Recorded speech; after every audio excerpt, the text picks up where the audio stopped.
नमस्कार मित्रांनो, मी तुकाराम सुरनर जी आर आणि योजना या यूट्यूब चॅनलमध्ये आपल्या सर्वांचं स्वागत आहे.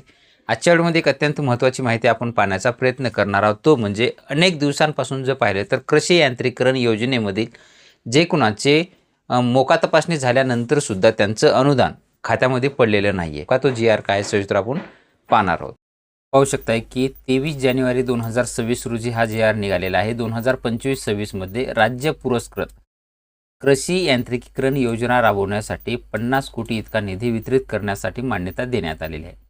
सविस्तर त्याच्यामध्ये जर पाहिलं तर जे काही 2025-26 या आर्थिक वर्षासाठी 400 कोटी इतकी अर्थसंकल्पीय तरतूद करण्यात आलेली होती, परंतु त्या अंतर्गत 2025-26 मध्ये 400 कोटीचा त्याच्यामधून 200 कोटी इतका निधी वितरित करण्यात आलेला आहे.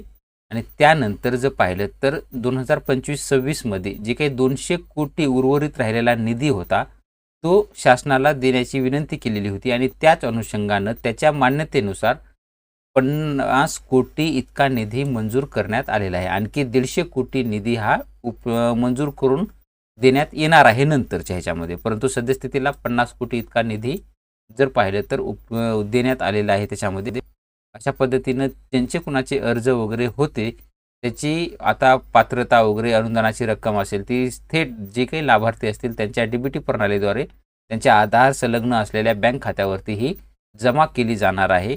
लवकरात लवकर ज्यांचे पेमेंट वगैरे बाकी राहिलेले होते कृषी यांत्रिकीकरण या योजनेमध्ये त्यांना ते पेमेंट आता लवकरच त्यांच्या खात्यावरती हे जमा केलं जाणार आहे. अशा पद्धतीचा आज दिनांक 23 जानेवारी 2026 रोजी हा जी आर काढण्यात आलेला आहे. अशा पद्धतीने हा जी आर आहे. संपूर्ण आता हे तुमचे जे काही खातेदार असतील किंवा ज्यांचे पैसे बाकी असतील त्यांच्या खात्यावरती हे जमा केले जाणार आहेत. भेटूया नवीन माहितीसह नवीन व्हिडिओमध्ये.